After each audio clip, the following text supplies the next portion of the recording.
Hello everyone, I hope you're having a wonderful day.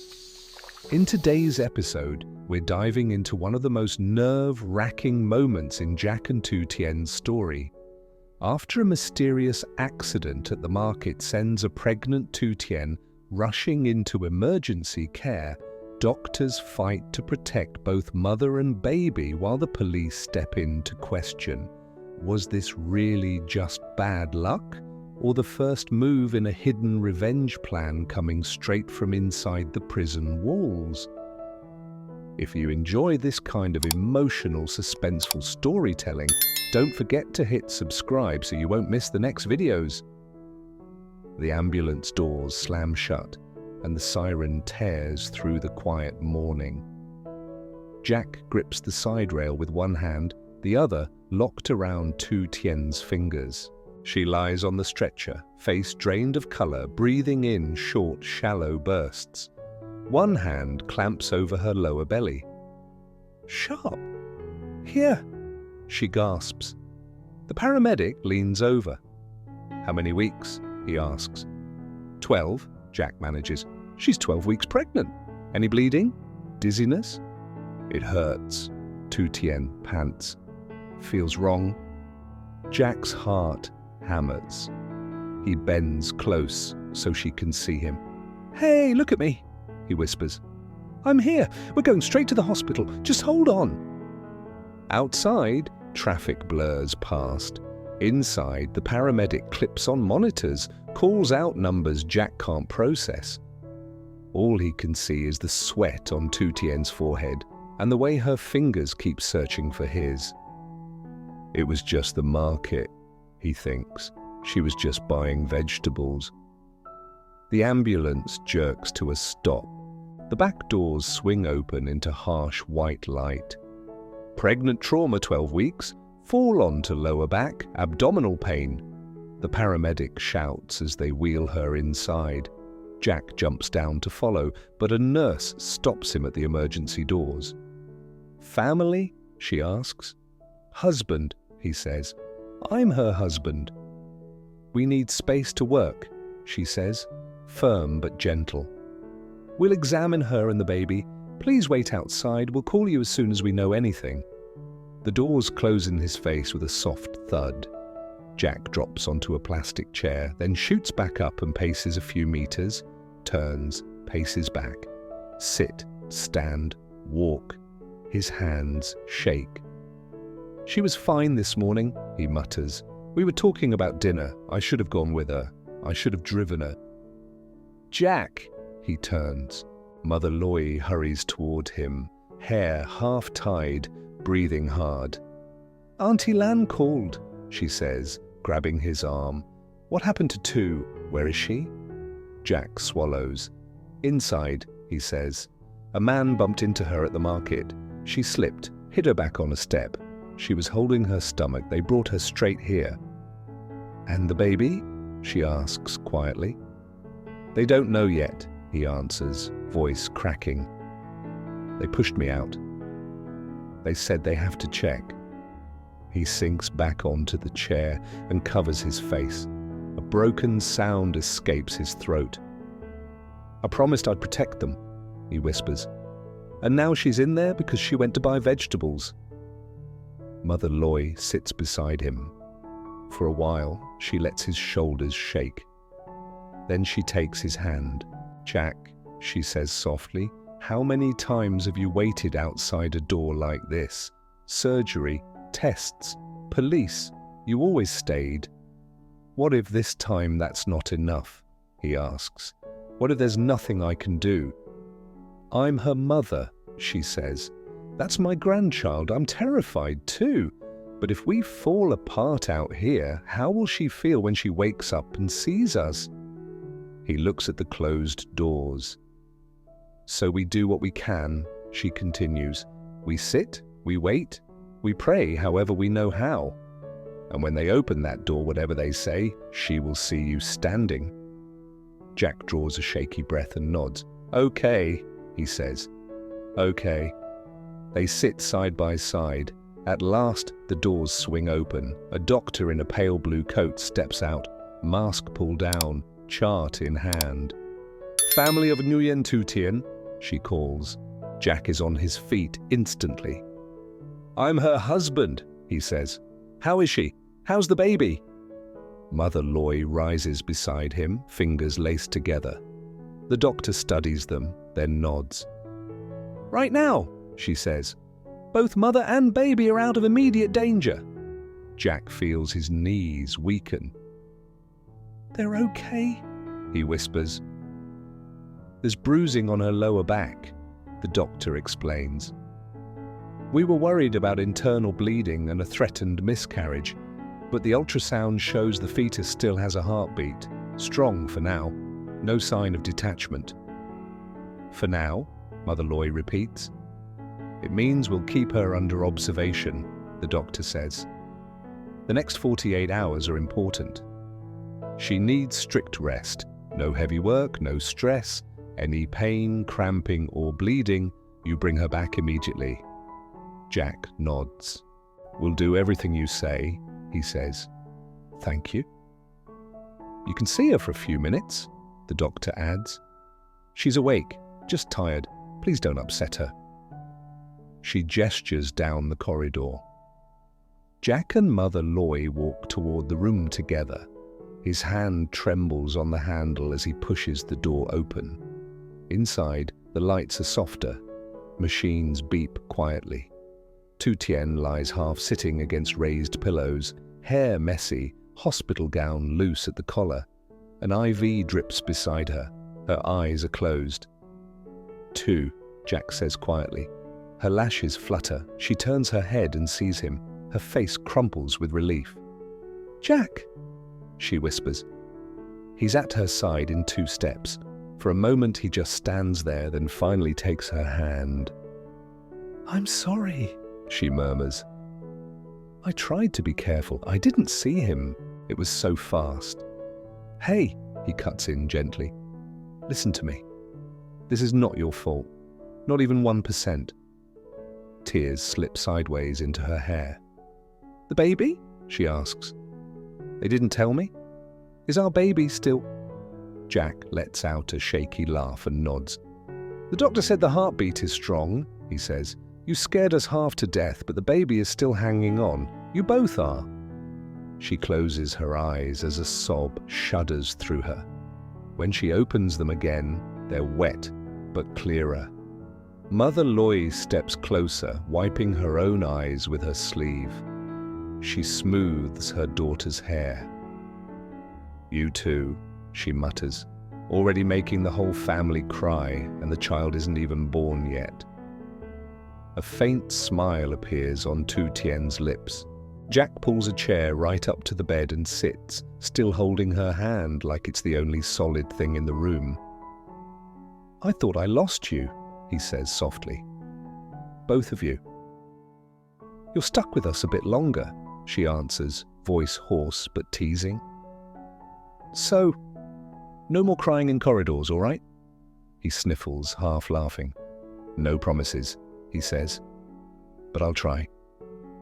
They fall quiet. The monitor beeps steadily beside them, a tiny rhythm echoing the heartbeat on the screen.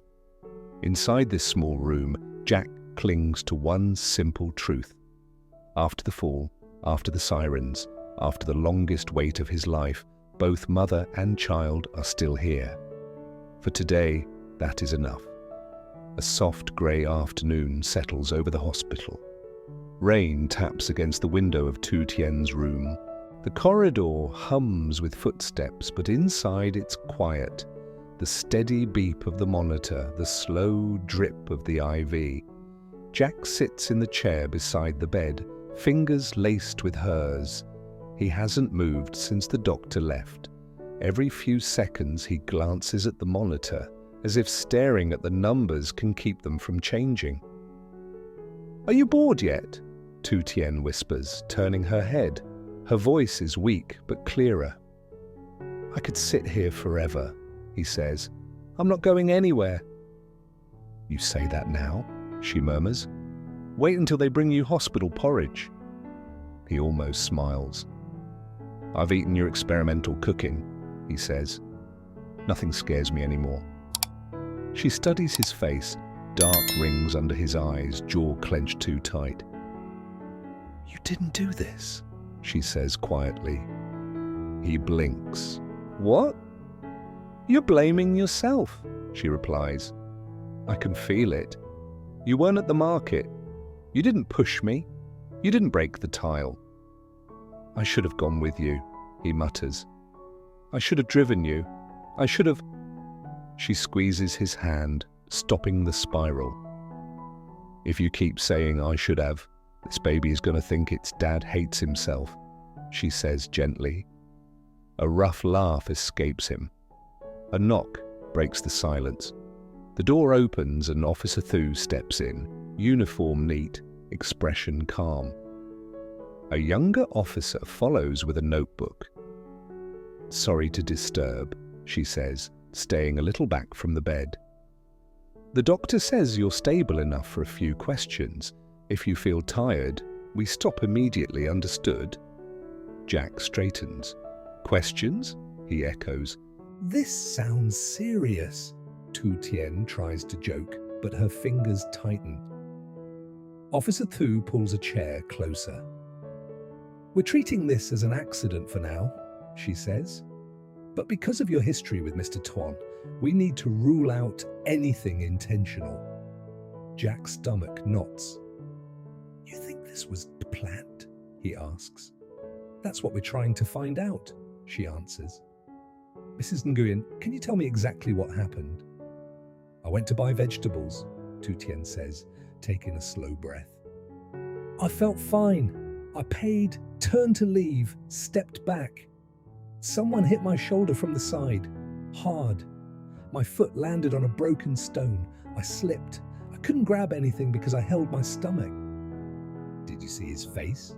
the younger officer asks. "Just a cap pulled low, dark jacket," she says. "He shouted like it was my fault. Then another man grabbed his sleeve and they disappeared." "Have you seen either of them before?" Officer Thu asks. "No," she says. "But it didn't feel like a normal bump. It felt like he wanted me to fall." Officer Thu notes something down. "Vendors mentioned 2 men standing near the entrance before you arrived," she says. "We've requested footage from nearby cameras." Jack swallows. "So it might not be bad luck," he says. "We don't know yet," she replies. "But if someone used this pregnancy to hurt you, we'll follow the trail. For now, focus on rest. Stress isn't good for the baby. Let us worry about the rest." "Thank you, officer," Tu Tien whispers. When they leave, the room sinks back into quiet. Jack stares at the closed door. "If this is connected to him," he begins. "Then he failed," she says softly. "I'm still here. The baby's still here. If someone wanted to break us, they didn't." He looks at her, caught between fear and admiration. "You almost lost everything," he says. "That doesn't feel like failure." "Almost," she repeats. "But we didn't. If we live every day afraid, we're finishing the job for them." He lets that sink in, then nods. "You're stronger than me," he sighs.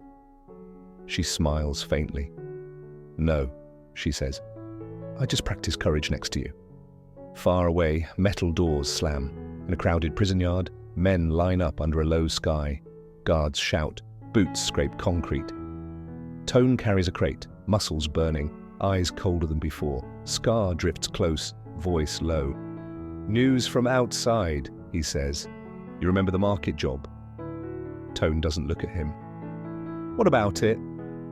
"2 guys shoulder-checked a pregnant woman," Scar says.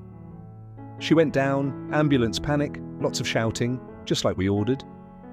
"And?" Tone asks. "Her. The baby." "They made it to the hospital," Scar answers. "Doctor says both are stable. For now, they get to live." The crate almost slips from Tone's hands. He tightens his grip. He walks away again. Tone mutters. He always walks away. "You wanted fear," Scar shrugs. "He has it now. One normal morning almost took everything, and that feeling doesn't leave. Tone stares straight ahead, imagining Jack in a hospital corridor, helpless, waiting for a door to open. Something twists in his chest.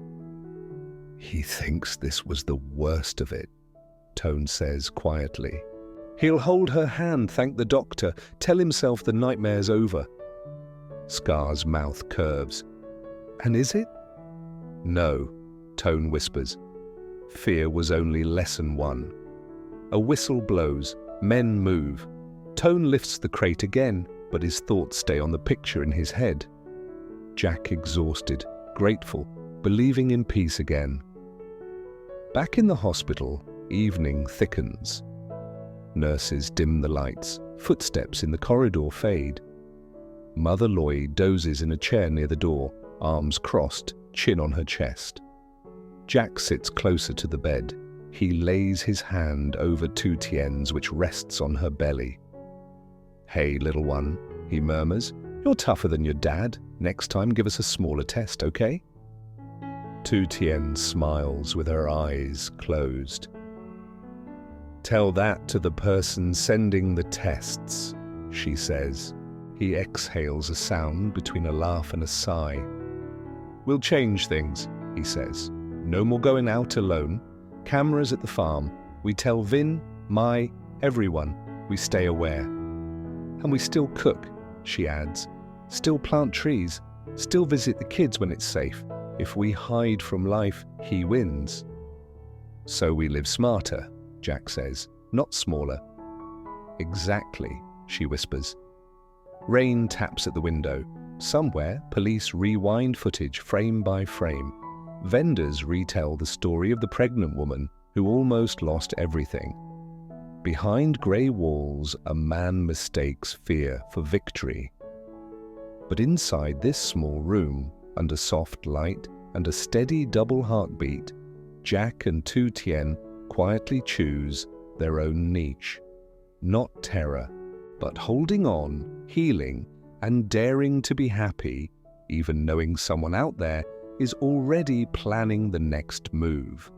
After being shoved at the market and rushed into the emergency room, pregnant Tu Tien lies between fear and hope, while doctors fight to stabilize both her and the baby. Outside the door, Jack breaks down in the corridor until Mother Loi arrives to comfort him and remind him that real protection means staying, not controlling everything. When the doctor finally announces that mother and child are safe for now, relief washes over the family, but the questions begin. Police officers visit the hospital, carefully asking Jack and Tu Tien to reconstruct the accident and probing whether it was truly random or a hidden attack. Inside prison, Toan hears that both lives have been saved and explodes with rage, vowing that fear was only the first step in his long, calculated plan for revenge aimed at Jack, Tu Tien's family.